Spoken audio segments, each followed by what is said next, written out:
ayat nu sakitu lobana di jero dada lepas seakan-akan eueuh we ayat dibaca mah dibaca ngan disungut doang dipakai ceramah unggal peuting gonyana 2-3 panggung tapi teu asup kana jantungnya baheula ieu mah sok aju kasinggung pansalakho minha keluar nya tina ayat mantak daek babarengan jeung pamarentah nu zalim babarengan jeung pamarentah nu zalim mah masalah lamun urang beneran dek kana sehatanana tapi urang hayang babarengan teh hayang pamerena jeung hayang bersandingna dan lain sebagainya ieu tidak sawarena kiai nu cilaka kiai nu ngadoakeun pamarentah zalim ngadoakeun kana kazolimanana cilaka eta kiai sanajan udeng-udengna sagede bakul cilaka masyaallah sing hararade ieu ayatna bacakeun ayat walau syi'na larafa'nahu biha walakinnahu akhlada ilal ard wattaba'a hawahu famathaluhu kamathalil kalb Allah karim walau syi'na lamun kaulan agung jeung lamun kaulan agung ngersakeun larafa'nahu maka niscaya kaulang ngangkatkeun ka Balaam bin Ba'ura diangkat ila manazilil ulama kana martabat manzilah derajat ulama jadi nak Allah ngangkatkeun jeung nurunkeun teh Gusti Allah agung sihada walau syi'na lamun kaula nu agung ngersakeun larafa'nahu niscaya kaula ngangkat ka Balaam bin Ba'ura nu dibere ayat teh bihaku ayat diangkat ila manazilil ulama kamanzilah martabat darajat ulama dengan cara bi an nuwaffiqahu lil amal ku kaula dibere taufik daek ngamal masyaallah karim da batak lamun ku Gusti Allah dibere taufik ngamal teh ngamal hampang beramal teh asal diuk maca sholawat jadi teh otomatis injection masyaallah itu otomatis asal diuk zikir asal diuk Quran dibere hampang peuting hudang salat baca Quran zikir dibere hampang eueuh pikiranna naon ka sorga teu hayang ka neraka teu embung ieu mah geus bagus pokona mah beramal we ka Gusti Allah hampang geus kan urang mah kuari beramal teh hayang ka sorga embung ka neraka ya tah mah kelas TK tah mah kos kitu mah ya beramal kos kitu teh kelas TK sia kudu eta ibadah we hayang ka sorga TK nol gede ibadah nu hebat mah lain kitu sia eta kudu eta mah raja amat salat jeung sagala maca Quran ih atuh ieu mah panita Allah bae mun sia hayang ka sorga bae mah nu sorga nu Allah nu rek ngasupkeun Allah kumaha Allah bae mun sia mah meureun embung ka neraka urusan neraka eta mah urusan Allah ieu mah pokona mah deuk kalaksanakeun parentah Allah bae bisa kitu urusan ka sorga jeung ka neraka kumaha nu bogana bae tah urang ngadegeun ngeunaheun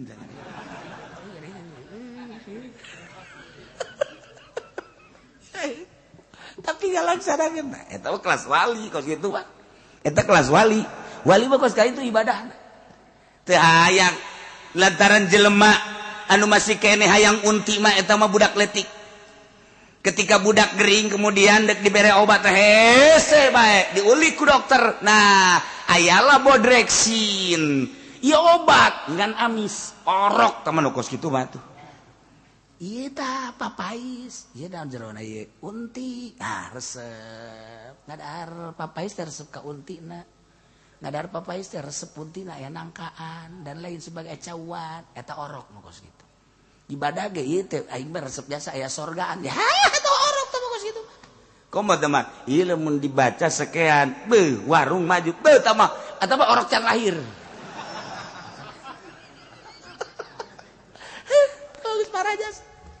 ikir carita keikhlasan. Aju menang tante gitu menang. Ikir carita ikhlas kelas tinggi.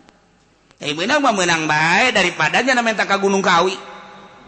Ye atuh bandingan maca ayat naon ieu ayat ya wa azin fil nasibil hajiyatu karijala wa ala kulli dhamir yatina min kulli fajin amiq. Eta teh paranti ngaramekeun warung.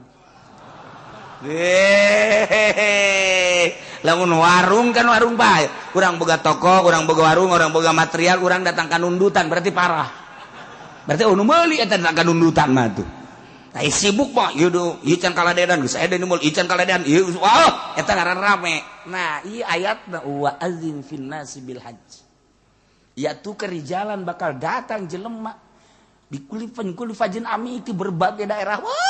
Uji ada datang kabeh ka warung urang ngahutang kabeh.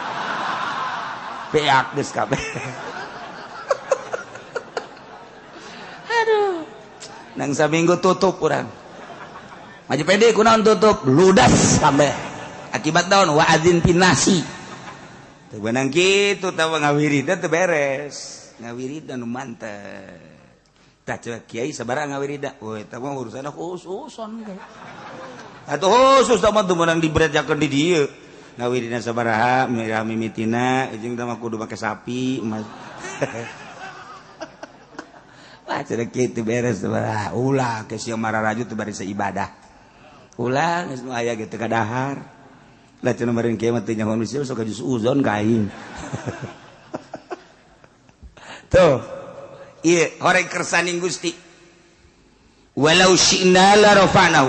Lamun kaula nu agung ngresahkeun la rafa'nahu. Niscaya kaula ngangkatkeun ka Bal'am bin Ba'ur.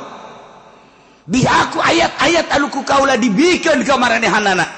Diangkat ila manasilil ulama.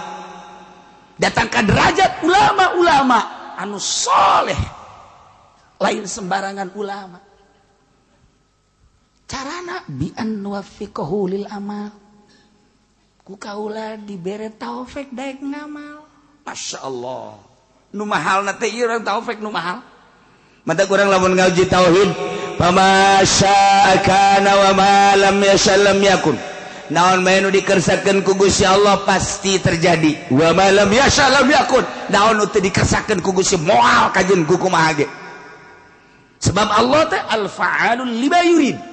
Nu sangat migawe kana kersana. Kumaha kersa anjeunna wae eta batuh. Wala mahroba li 'abdihi an ma'siyati illa bi taufiqihi wa rahmatihi. Wala quwwata lahu ala ta'atihi illa bi masyiatihi wa iradatihi. Ta eta udah mun ngaji tauhid teh eta. Tempat mabur tina maksiat ka Allah. Teu bisa urang dek kabur tina maksiat moal bisa. Kecuali ku taufik Allah. Kabur da jelema ti maksiat ku taufik. Moal bisa jelema kabur di hareupeun orkes, di hareupeun nu joget kecuali boga taufik. Dibere taufik ku Gusti Allah, mabur. Moal bisa mabur tina mabok kecuali ku taufik Allah. Moal bisa mabur tina zina kecuali ku taufik Allah. Moal bisa mabur tina korupsi kecuali ku taufik Allah. Taufik Allah jeung rahmat Allah. Jelema bisa kabur tina permaksiatan, lumpat tina kagorengan kejahatan ku taufik jeung rahmat Allah. Sabalikna wala quwata moal aya kakuatan jeung teu boga kakuatan ka hamba ala taatihi ka taat ka Allah illa bi masyiatihi wa iradati kecuali ku kersani Gusti jeung iradati. Urang teu boga daya jeung kakuatan boga mengaji ka dieu teh kecuali ku kersaning Gusti. Lain urang ngaji ka dieu teh nang kersa Allah. Nang iradat Allah. Urang teh teu bisa ngalaksanakeun salat lamun lain kersaning Gusti. Teu bisa ngalaksanakeun puasa lamun lain kersaning Gusti. Moal bisa ngalaksanakeun gitu berbagai peribadatan jeung taat lamun lain kersaning Gusti jeung iradat Gusti. Inang maisha Gusti. Mata walau syi'na la rafa'na. Berarti ku Gusti Allah teu diangkat. Teu diangkatkeun derajat. Lamun ku Gusti Allah deuk diangkatkeun derajat teu babari bae. Dibere daek jelema ngaji, masantren betah. Sanggeus masantren betah getol di pasantrenna. Haji diberi paham Gusti Allah sagesa paham dek ngamalkeun anak balik ka imah bener-bener ngamalkeun anak meureun dikersakeun ku Gusti Allah endek diangkat haji daek bae baca Quran deui di imahna ge daek magahan budak pentingna daek bae urad wirid baca shalawat zikir diberi hampang bae kituna teh tah aya undangan ke pendopo diberi embungnya nama aya duitna mah dikiriman di dahar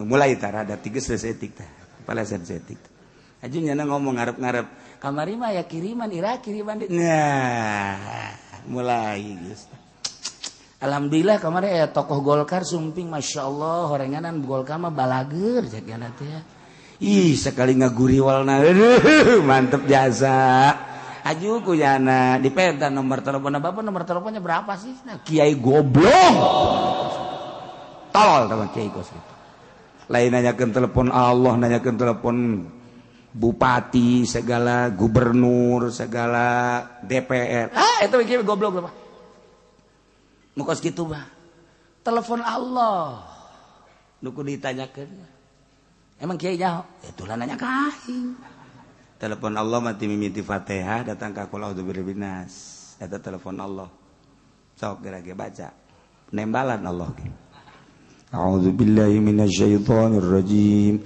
Bismillahirrahmanirrahim. Alhamdulillahirabbil alamin. Eta keur teleponan jeung Allah. Waduh. Ar-Rahmanir Rahim. Malik yaumiddin.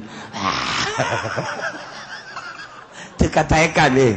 Haji heuai-heuai kieu ye. Teu sopan sia cek Allah keur teleponan jeung ai heuai. Ai jeung bebenesia bau mani nyilip.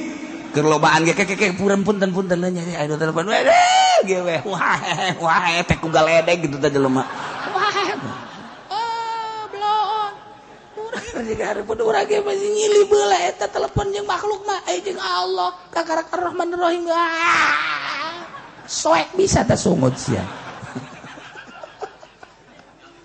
teu bisa teu kuat masyaallah nah tah kumaha tah teu dibere taufik ku Allah teu dikersakeun ku Gusti Allah ai jelema nu dikersakeun mah ku Gusti Allah teh daek baca Quran daek magahan ngaji dipake ku nyana beutingna sare hudang teu puyeng padahal mah ieu sare teh jam 12:30 atawa jam 1 hudang jam 2 atawa 2:30 ja teu puyeng biasa bae berarti ku Gusti Allah diangkat derajatna teu dibere puyeng haji isuk-isukna biasa bae deui henteu tunduh mun dihitung-hitung sare teh ngan sajam atau sajam setengah tapi teu tunduh coba ge jenderal 8 jam masih kene kekesek gane 85 jenderal saruan dihitung-hitung 8 jam tambah 2 jam 10 jam eta mah hirupna sakedeung tapi tetep bae masih kena gegesek kene kodan tep sebenarnya puyeng aya tahajud isukna dibawa ka rumah sakit dibere taufik itu dibere taufik tah ku Gusti Allah tah teu dibere ku Gusti Allah teh kakuatan lamun dibere kakuatan atuh ku Gusti Allah masyaallah atuh babari eta mah kumaha Gusti Allah bae urang dibere kakuatan ku Gusti Allah tek ih ditangeukeun dunia di irah teh plek ih atuh teh mah urusan Allah kan urang nu berusaha Syekh Mansur Cikadueun terus manehanana ke Mekah di Mekah terus ibadah cek manehanana dek ka Indonesia dek ka Indonesia kan naik kapal kebal baheula makan naik kapal cai angkleng-angklengan sabulan sedangkan urang ieu teh henteu ka dieu dipanggil ku urang Banten berangkat jana melalui sumur Zam-Zam tap naik di Kadomas barangkali jauh kan lebih kan lebih coba itu pakai lalagaan masya Allah karim masya Allah di Kadomas mantap kaya tak urut sumur dah eta teh pertama kedua kali Cibulakan muncul nyana ge kaget lantaran ngabuncal munajat ka Gusti Allah cek Gusti Allah Mansur tah kusia tutup pakai Quran. Ini mah Quran. Ulah loba omong, tutup pakai Quran. Bak. Jadi batu Quran. Nanti disebut batu Quran. Di Banten batu boga sejarah, lain lalagaan tambah turun temurun orang sejarah kos gitu. Masya Allah Karim. mulai ti di Jase Mansur panjang lah dongeng nama segala Cikomoro panjang lah langsung nyana diundang ke Gunung Karang ke Sumur 7 naik nyana ka luhur naik lain make suku make babacaan la ilaha illallahul jalilul akbar bismillahirrahmanirrahim terus kan ulah ya maksudnya kusnya didarengekeun ke kusnya dipraktekeun lain jang ibadah endahan jang tuh siapa kadinya bae gilir lah naon lah atuh aya babacaanana tuh la ilaha illallahul jalilul akbar bismillahirrahmanirrahim bumi buleud anu nahanan malaikat menang tina nur Kangjeng Nabi Muhammad dengan kekuatan nur Kangjeng Nabi Muhammad bere kula kekuatan perem hiber ge urang cih atuh ka bege moal aya nu kaluar ti nur Kangjeng Nabi ya Allah ya Rabbi itu babari babacaanana eta coba cenah kukula atuh lain sabaca-bacaana kudu ditapaan heula di jero cai ngeueum sajam ulah kaluar-luar dimimitianana ku panglima heula kaluhur innalillahi wa inna ilaihi kurang eta moal pikuateun mah moal bisa ai Syekh Mansur mah Syekh Asnawi kemudian atuh kabeh Syekh Abdul Karim Syekh Manokati atuh dibere kuat ku Gusti Allah tek kuat sat naik nyana ka Gunung Karang na ge atuh lain lempang hiber set encan dijamah ku manusa baheula datang ka luhur pas waktu sholat zuhur Allahu akbar eueuh cai cek cara eueuh cai jang wudu dia tepak plak jadi sumur hiji ngalah wudunya na di beres sholat zikir ka Allah sambil zikir ka Allah kumaha lamun aya batur ieu deuk ngalah wudu di dinya caina leutik di dinya nyeun deui hiji di tepak deui tak aya deui sumur ngadenge dongeng mah diterpakan gitu ya. Urang mah panjeun sumur geus kikian. Deres sama kikian ge 10 meter 12 meter zaman urang baheula. Ku hari kapan make mesin konceng tilu poe can mangi cai.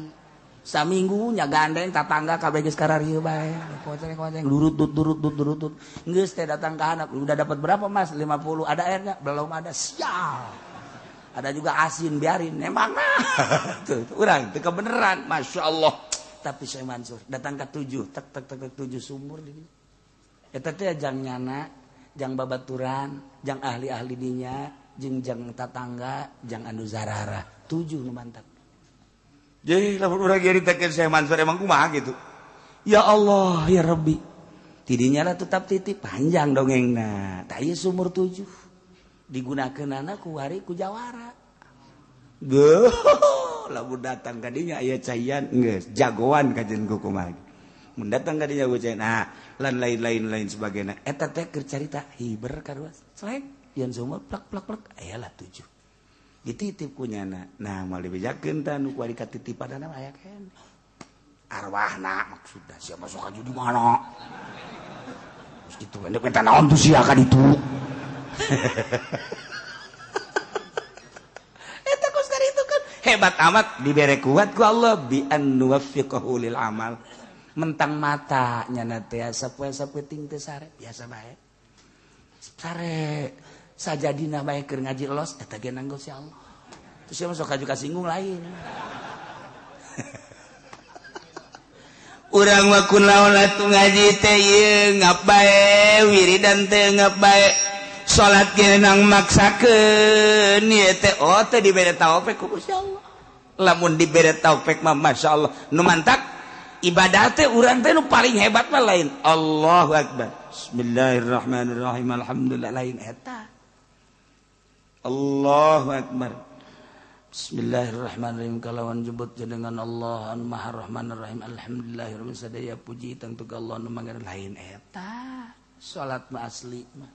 Nah, salat kos kitu mah bupati ge kos kitu, gubernur kos kitu aya keur salat. kabehan santri ge kos kitu kabeh tah salat jajabur tah kos kitu salat jajabur tah salat nu asli mah lain kitu salat model Kangjeng Nabi nu Kangjeng Nabi lamun salat teh cek Kangjeng Nabi teh asa ngobrol jeung Allah sehingga hazan kariweuh kasedih eueuh di bawah salat numantak di mana pusing Kangjeng Nabi mah salat kuncina kan kitu dina hadis di mana pusing baik pusing dunia maupun pusing akhirat pusing agama salat tentrem sebab tas kapanggih jeung Allah urang mah mun kuari keur centrang salat puyeng sabalikna urang mah salat bae ada pararuyang aing kurang tah salat puyeng aing mah reungit ambalayah reungit nyara rocoan ka aing tah teu kuat beda teu dibere taufik mah diuk ke tentrem deuk baca shalawat ngeudaheun ya Allah tah kuat taufik lah nah iyalah ketika kiai-kiai dibere taufik ku Gusti Allah daek ngamalkeun Al-Qur'anul Karim daek ngamalkeun isi kandungan Al-Qur'anul Karim nu diterjemahkeun ku para ulama-ulama ku para salafus sholih makanya na leuwih hati-hati leuwih apik leuwih hati-hati leuwih apik leuwih hati-hati emang dek diangkat meureun ku Gusti Allah jadilah sholihin naik jadi waliun min auliyaillah nang Allah dikersakeun ku Gusti Allah dibere daek dibere mantep beramal teh sehingga asa jeung Allah teh nang Allah lain nang nyana ketika ku Gusti Allah dak diturunkeun ilmu aya di nyana Quran aya di nyana naon kitu ngaranna maca kitab aya di nyana hukum aya di nyana dah teges le baranglah nyana jeung pamarentah baranglah nyana jeung partai lain jore jeung partaina jeung pamarentahna kudu asal ulah hayang pamerena ulah ngadahar pamerena sebab ieu keur berangkat sabilillah yo jingjing kurang bupati jingjing kurang gubernur sing bener sia dibere duit ulah kunaon emang leutik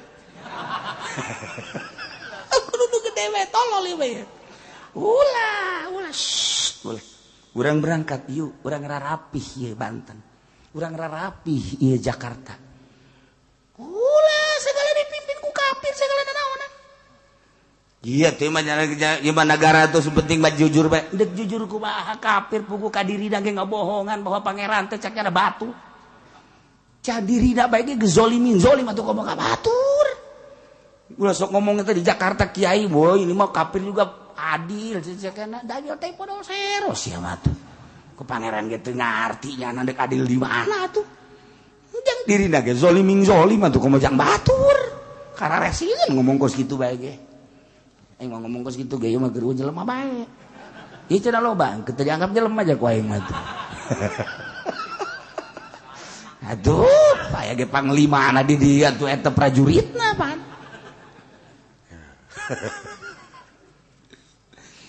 walau syinna lamun kami ngarsakeun cak Gusti Allah la rafa'nahu niscaya kaula bakal ngangkatkeun ngaluhurkeun ka Balam bin Ba'ura anu geus dibere Ismul Azam berbagai ayat-ayat anu sakitu hebatna biha ku eta ayat teh walakinnahu tetapi de Balam bin Ba'ura teh geuning akhlada ilal ardi condong kana taneuh bahasana ge Gusti Allah teh akhlada padahal mah dimaksud sakana nu dimaksudna mamala hartina teh condong tapi ngabahasakeunana make akhlada nganggap jelema anu neangan dunia nganggap bahwa di dunia teh bakal langgeng akhlada bahasana ge kinayah nu mantap bahasa kinayah leuwih tajam tibatan bahasa tasrih dilangsungkeun ku Gusti Allah walakinnahu akhlada ilal ardi mun ku urang disogolkeun tetapi de Balam bin Ba'ura nganggap langgang di muka bumi ieu sehingga ayat-ayat Ismul Azam nu sakitu hebatna diojol ka dunia mantap kiai mulia eta teh ku Quran kiai mulia eta ku kalam ulama kiai mulia ku rahasia-rahasia ibadah nyana disebut kiai diojol ka partai Golkar goblok tah kiai secuil dunia hila kemuliaannya na diojol datang ka dolor kabehan wajib milih Golkar namun teu milih Golkar sia ujianana cilaka tuturkeun atiullah wa atiur rasul dengekeun ku urang teh kiai eta sabaraha taun kakuatanana ujianana ngubrus ka sumur parem bener sadaekna bae atuh ngomong teh atuh sederhana bae sih cara Kipu Doli endek mah maksudna sederhana bae itu dulur gitulah atuh aya waktu mah urang hayu bae darah hukum lingsem kalem atuh jero mah akur ya Allah ya Rabbi Masya Allah menghanyutkan itu mah itu ieu bahasa dage lain lalagaan pohara walakinnahu akhlada ilal ard mun ku urang dijabarkeun panjang melalui ilmu bayan mah hiji kinayah nomor kaduana bisa dijadikeun bayan bajis berarti akhlada bimana sakana geus jelas ti dieu teh ilal ardi maksudna mah lain taneuh tapi dunia lantaran dunia teh di jerona adalah taneuh padahal mah dunia mah materi Gusti Allah wa mala ilaiha wattaba'a hawa condong kana dunia nuturkeun ka hayangna anu hina sehingga jana ngadoa wani ngadoakeun core ka Kangjeng Nabi Musa alaihissalam padahal Kangjeng Nabi Musa diangkat jadi rasul endek sabilillah jihad fisabilillah merangan musuh-musuh Allah ditahan ku doa Bal'am bin Ba'ur cilaka Bal'am bin Ba'ur dibere hadiah nu embung-embungan ge eta kan ti Bal'am bin Ba'ur atuh naon sanaon bedana jeung kurang guar Kiai muntah tadina nu beneran ge haram deketan ku bupati haram deketan dibere haram dak deketan deui dak haramnya kos itu teh deketan rei rada gede eta mah kumaha sararia bae dak janganlah tuh geus kitu geus beda jasa cak saha haram ye tuh sing aya dalil lah kajeun kumaha ge ya kiai tinggal nungguan we waktuna tinggal nungguan waktu keur ieu mah dulur eta teh ribawi kos kitu teh bunga bang teh riba haram sia kredit anu dua akad haram sia we datang ka dinya aya pemerintah teh budak eta teh haram samarangan nya datang deui ka dinya kiai eta sih haram teh eta mah kieu nya sebenarnya mah jadi maksudna eta ke maning dirantai mah budak ieu. Duga heula kiai gaharamkeun bari gahalalkeun. Ji, kan luga ligu kitu. Kumaha eta? Dicabut walau syi'da la rafa'nahu biha. Walakinnahu akhlada ilal ardi. Teu saeutik keur mondokna mah hebat jasa, jadi kiai hebat barang mulia kuari diojol kunyana kana dunia, bersandinglah jadi mu'ilah, depaglah dan lain sebagainya. Silakan tinggal nunggu waktu taman kos gitu ngajual ilmu na jadi kiai lamun unu jadi muid lain muina sia tah korup jeung pamerena lamun nya jadi muid negakkeun hukum di negara Indonesia hurung sia kajian hukum lagi hurung lamun sia geus nyaritakeun hurung berarti kabeulem sia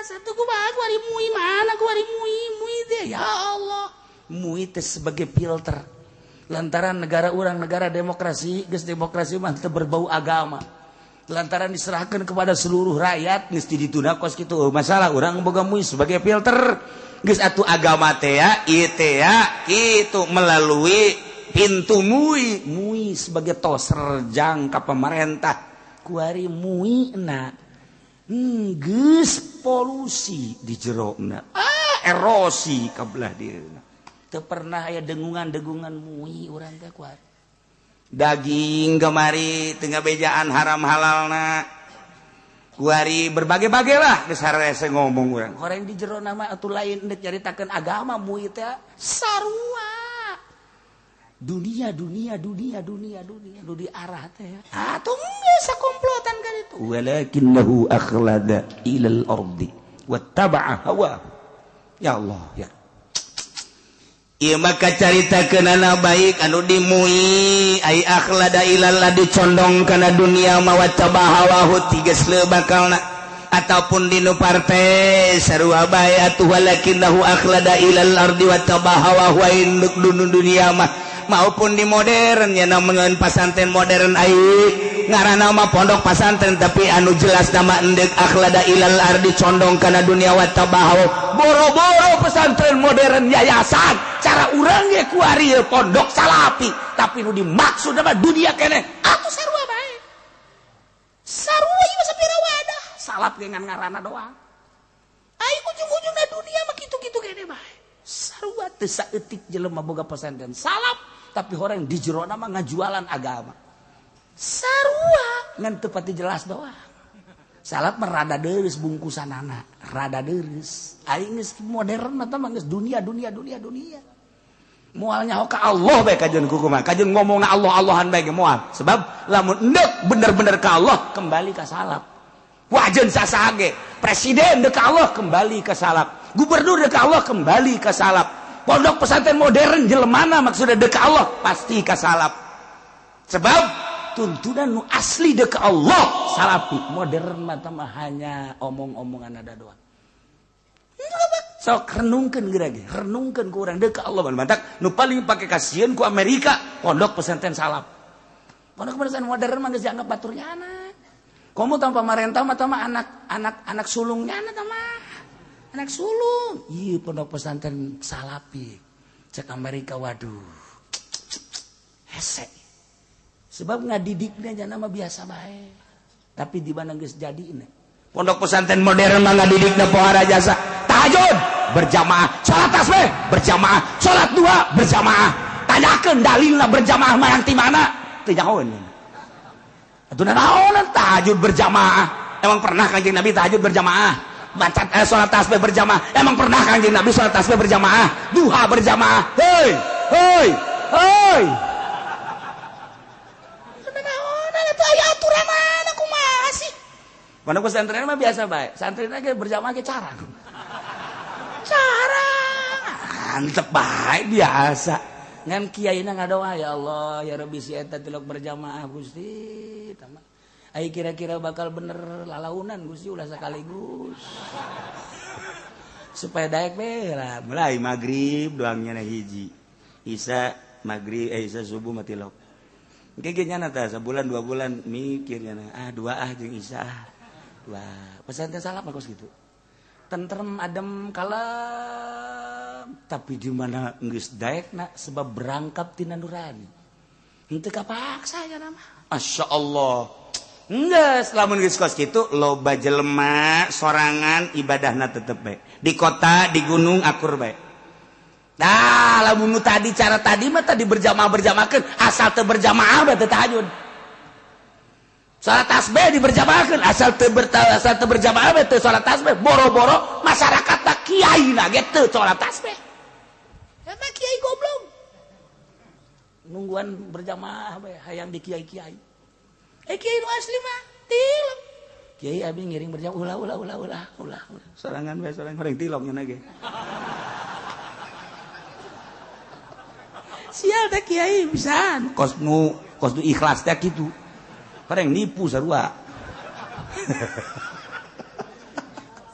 Iqbal Ambin Banguro nyana teh kapincut ku dunia akhlada ilal ardi wattabahawa pamere pemerintah pamere tokoh akhirna tigesle nyana ngadoakeun jahat ka Kangjeng Nabi Musa alaihis digambarkan ku Gusti Allah famasaluhu kamasalil kalbi tahmil alaihi alhas au tatsrukuhu yalhas sifatan jelema model ban lambin bahoro mah eta percis okos anjing masyaallah kumaha eta anjing-anjing tayin tahmil alaihi lamun anjeun ngusir ngahardik yalhas anjing mangelel bae aya anjing datang ka urang-urang digebakeun hus anjing mangelel tatruku atawa diantep ku urang teu digebahkeun tetep bae alhas digebahkeun ngelel teu digebahkeun ngelel sebab nyana mah jadi watek ngelelna kiai anu cinta dunia kos Balam bin Ba'uro eta teh kos kitu sipatanana kos anjing selalu ngelel bae lantaran di jero hatena dunia ngelel kos anjing.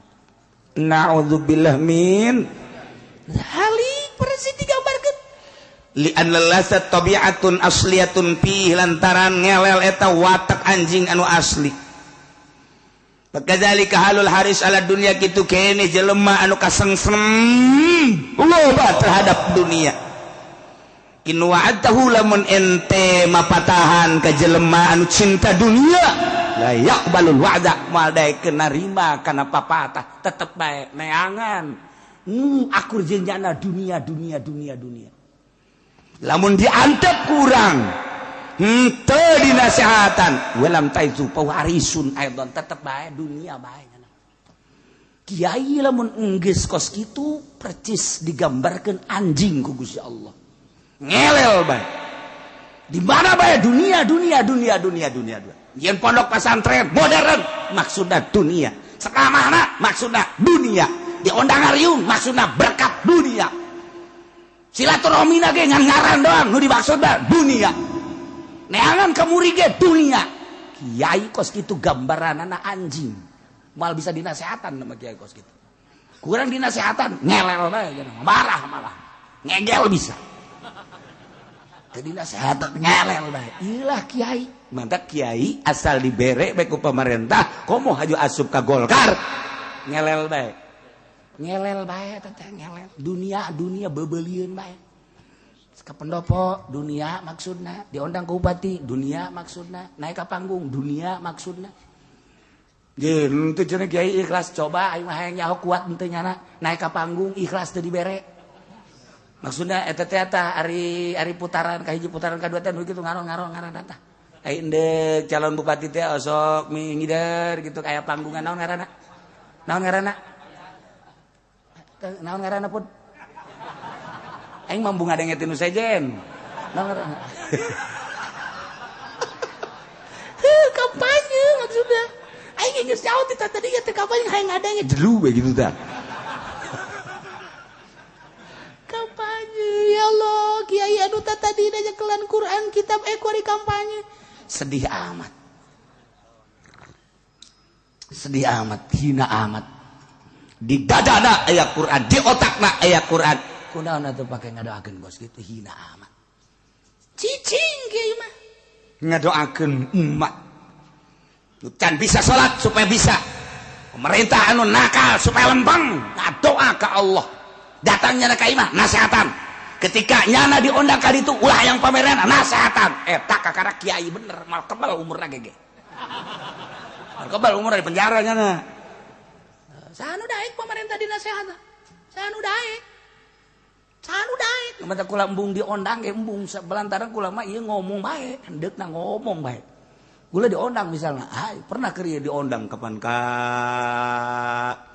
Polres kula diondang ka Polres gue nyaritakeun salah satu tanda dekatnya kiamat apabila polisi sudah make pentungan kula kararieu bae polisi kieu bae ajun pamajikanna ge pan halaladir tah polwan kararieu bae itulah salah satu tanda sudah dekat kiamat hati-hati kalau polisi sudah diberikan pentungan itu adalah sudah ada dari kanjeng nabinya termasuk ahli neraka yang begitu aing kebal mal cek aing ge.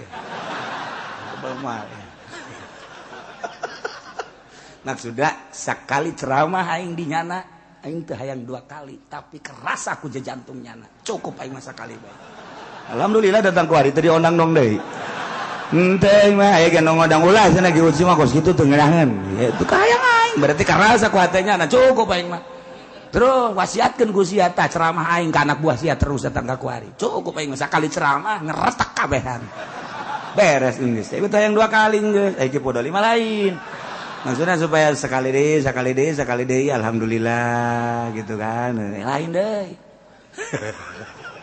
lain Ki Podoli bae sia ge sarua nganu aya nyana bae digigir ieu Sada kiai betah jasa temang di pendopo bae di Polres bae kiai na tau kiai teh bener kiai bener moal kebal buktina aing sakali doang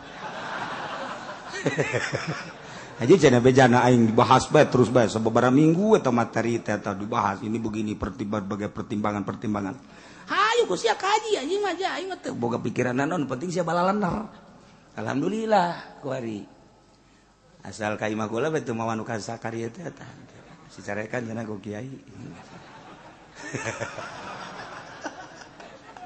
ya teh di hadis juga tuh kos kitu dibejakeun bae kajarang geus beres nah lamun urang dibere taufik ku Gusti Allah dibere embung kadinya lain berarti urang ulah babarengan jeung pamarentah urang mah sebagai kiai bareng jeung pamarentah tugas urang nganasehatan lain urang ulah babarengan jeung jelema nu judi bareng jeung nu judi tapi urang mah tugas nganasehatan ulah kaget lamun kiai bareng jeung pemabok keur nganasehatan siapa sih sok sariri gitu dianggap bareng burung kiai tuh ya iyalah Bal'am bin Ba'ura sakitu hebatna condong kana dunia digambarkeun ku Gusti Allah kos anjing ngelel bae dina kesimpulanna jelema cinta dunia komo kiai ieu adalah anjing berarti masyaallah anjing mah parabna teh kotoran di mana-mana lapar naon bae tai-tai ge kunyana di dahar bangke ge kunyana di dahar bangke tai kunyana dilegleg ke nyana utah-utahna ge dilegleg deui eta lah gambaran anjing geus kiai anu cinta dunia dibere ku pamarentah awalna tigeus leuh eta teh sarua jeung ngadaharan bangke utah diletakan deui mantak embungeun masyarakat ngaji ka Kiai Golkar teh hayang di mana bae lain di Tangerang bae Serang Pandeglang Jawa Tengah Jawa Timur teu daekeun kunaon ruhanina ngambe bau sebab nyana ngaletakan utah nyana tanya kurang sia teh ngaji ka henteu emang kunaon henteu lah aing moal bae emang kunaon sia teh ngaji henteu siapa henteu bae henteu mun ditanya kunaon sih henteu aya henteu bisa ngomong nya embung bae aing mah weh pancen nyaho pinter jasa nyaho aing ge geri mah nyana asana pinter geunaheun ku aing mah teu geunaheun hei nyana kan make jubah aing nyaho jubahna ge loba para teh sia henteu nyaho teu hayang aing ngaji ka nyana teu hayang pondokna pan geus agreng nang pamarentah 2 tingkat. Anak sieun teu dikarinyakeun. Henteu. Kunaon emang? Henteu lah, geus ngomong sia. Teu daekeun ngajawab teu bisaeun. Ku sebab naon? Teu bisa ngajawab tah ruhani tah mah. Ruhani tah mah hese ngajawabna atuh nyaho aing hese jadi teu hayang.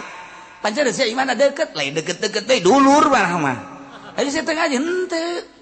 Atuh sia engke kumaha eta nyaho aing bingung atuh sia joret we eta aing nyaho nya dulur nya pinter nyana tapi aing teu hayang ngaji kajana emang kunaon loba omong sia teu daekeun rohani sebab naon ngaletah lamun kagambar ku waliullah mah kadeuleu nyana teh utah diletakan deui bahkan ngising diletakan kos anjing we kos kitu masyaallah karim ieu cak lain cak kula cak Allah cak Allah siapa bisa pajar cak aing lah ki uci bisa anan cuma didengekeun bae kos kitu ge didengekeun bae ai kasih ka ditu ngaji ai ka aing teu nyanana ita famasalu da bejakeun ta kanyana famasaluhu kamasalil kalbi tahmil alaihi yalhas au tasruku yalhas anjing mah mawa barang dahareun ngelel digeubahkeun ngelel lapar ngelel diantep ngelel tanda bahwanya nama selalu ngelel geus kiai anu cinta dunia kos Bal'am bin Ba'ura eta teh selalu ngelel bahkan ki Bal'am bin Ba'ura mah dibuktikan nyata-nyata letahna ngelel datang ka dada bukti nyata tah mah ngelel bae Kiai nu kuari henteu aing ngelel mah henteu ngan maknana makna ngelel. Mantap ka kiai bener ngomongkeun bae di mana bae ngomongkeun bae nya mah ngomongkeun bae sebab bensinna teu beres. Bensin teu ngomongkeun. Ngan kiai Allah mah diomongkeun malah ngeunaheun nya mah sebab eta hadiah ti Allah. Lamun aya kiai geus jadi solihin atawa jadi wali Allah diomongkeun nya mah seuri we alhamdulillah. Kunaon eta hadiah ti Allah dosanya diserot ku nya. Seakan-akan nya keun nyerotan dosa. Urang bersih. Nu diomongkeun anak. Mantap ngadoa lagi.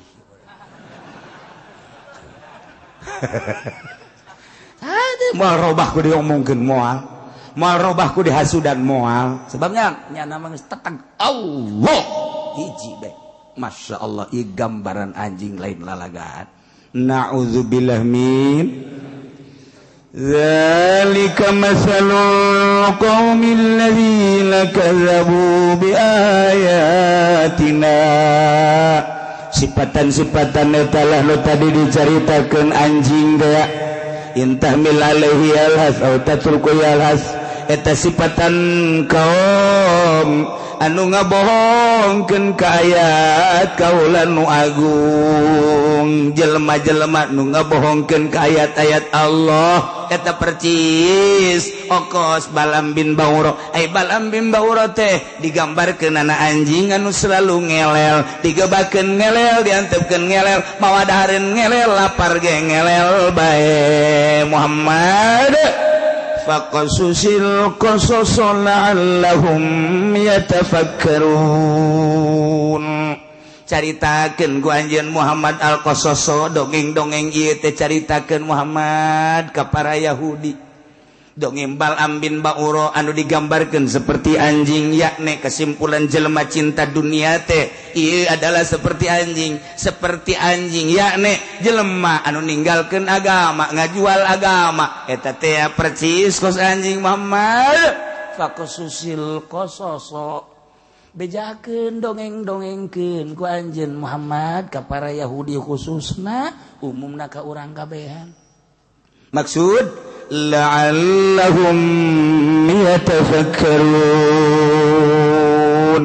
Manawa para Yahudi teh berpikir bahwa jelema nu cinta dunia teh horenganan gambaranana anjing anu kadituna lamun nyana tadabur mikiran tafakur ayu minun engke nyana bakal ngimankeun ka Allah. Nu tadina Yahudi percaya ka Uzair jadi percaya ka Kangjeng, percaya ka Allah. Nu tadina Nasrani percaya ka Tritunggal, engkena percaya ka Allah ka Kangjeng Nabi. Urang ge kuari nu tadina teu percaya supaya percaya ka Allah atau urang mah geus percaya nu tadina ngambang-ngambang kuari jadi mantep. Eta dimaksudnya supaya mantap. Oh, orang dunia mah kos kitu nyilaka. Mantak ad-dunya ra'su kulli khotiatin. Dunia adalah pangkal daripada kejahatan dunia. Akibat dunia tipoleset urang. Masya Allah. Iyalah gambaran Balam bin Bauro anjing nu selalu ngelel. Geus sing hade sia ke deui beusi aya Kiai Golkar, awas aya anjing, awas sia. Bahaya sia ulah kitu. Ke aing nu ditakolna mah. Iya parang sana atau ayam mui tuh awas anjing. Ulah. Aing macam hadena lain mui hadena lain Golkar aing mah ieu mah PKB. Anjing bapana. Ieu mah PDI cenah beuana ieu mah. Anjing kabeh. Kecuali lillahi ta'ala. Kalau mandek nanya bae kira-kira nu di partai kiai aya udah lillahi ta'ala. Sok nyanyawanan siapa? Can dibere nyaho can nyaho geus nyanyahoanan. Sogol sia teh sopan sia. Ai mah kieu bae atuh ieu mah geus ai kos kitu sia mah lah. Geus pangnyontoankeun bae coba kiai saurang bae nu mana kiaina. Tuh pan neuleuh ka dieu kabeh heran ieu mah. Pajar nya bae. Keur ieu. Tuh kamari henteu kuring ngamimitian deui.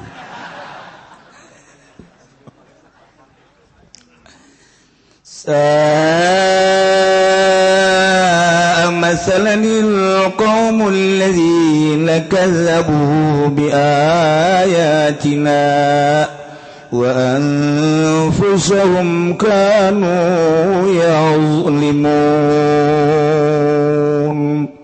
Allahu alam bemoro panggoreng-goreng nasipatan kaum yani jelema nu ngabohongkeun ka ayat kaulan agung ceuk Allah oge panggoreng-gorengna kaum anu kanu yazlimuna anfusahum anu ngazalim ka dirina eta lah pangjore-jorena kaum teu percaya ka Allah jahat zalim ka dirina percaya ke Allah cinta dunia sehingga ngagesle cinta dunia mengkol akhirna tengah hiji jeung nu bener koski Bal'am lain kuduna mangadukung ka Kangjeng Nabi Musa alaihissalam dalam rangka li'ilai kalimatillah sabilillah endahan nyana nu ngahalangan jihad na Kangjeng Nabi Musa berarti bertolak belakang datang ka kuari jelema cinta dunia jeung kiai-kiai anu beneran tengah hiji bae kiai ieu ka ditu ieu ka dieu kiai ka ditu ieu ka dieu di jero hatena adalah cinta dunia naudzubillah min zalik urang resep kana dunia mah tapi urang nyuhunkeun ka Gusti Allah mudah-mudahan urang kabehan dibere resep kana dunia sakadar jang tatalang raga ibadah ka Gusti Allah abeh urang salamet kabehan fi dunya wala akhirah. Terakhir sakumaha tadi horeng kabeh kersaning Gusti. Urang datang ka dieu kersaning Gusti. Urang teu bisa nolak kana maksiat kecuali taufik Gusti. Penta ka Allah atuh. Jeung tafakuran geura ge. Renungkeun ku urang. Aing dibere ku Gusti geus datang ka mana? Ngalaksanakeun salat teh ieu teh ku Gusti geus datang ka mana dibere penghormatan jeung anugerah teh wali Allah teh la jalain nang nyana nang Allah dibere penghargaan daek ibadah zahiron wa batinan jeung henteu lesu-lesu ibadah teh boro-boro dia pitah salat tahajud puasa cacak-cacak dititah perang nyawa tarohanana teu berateun wali Allah sebab teu kebal hirup di dunia jelema jihad fisabilillah maot di medan laga langsung sorga nu ieu di imah bae embung paeh tinggal nunggu sabaraha tahun sih nyana embung paeh nyana teh embung paeh tapi teu ngahargaan ka agama 10 tahun 20 tahun 30 paeh kana paeh di akhirat teh berbeda engke masyaallah kari renungkeun geus datang ka mana urang menghargai Allah sehingga urang dihargai Allah subhanahu wa ta'ala urang menghargai Allah bakal dihargai Allah Allahumma kumaha urangna nu mentak urangna sebab ikhtiar aya di urang Allah nuturkeun kegeus dibere ngeunaheun karakter hampang ketika geus dibere hampang eta lainang urang anugerah Allah subhanahu wa ta'ala makin diaku makin nutup mantak kiai nu mantak diangkat jadi wali teu ngaku jadi kiai teu ngaku jadi kiai jeung teu ngaku tukang ibadah ai urang mah pan masyaallah dipamer-pamer aing mah asal teu tahajud bae rada nyeri awak insyaallah rada nyeri ya insyaallah teu ngaji bae aing mah sapoe asana puyeng eta mah geus bae beak kabeh beak ngaji beak tahajud beak salat ya beak kabeh dihapus kabeh ku Gusti Allah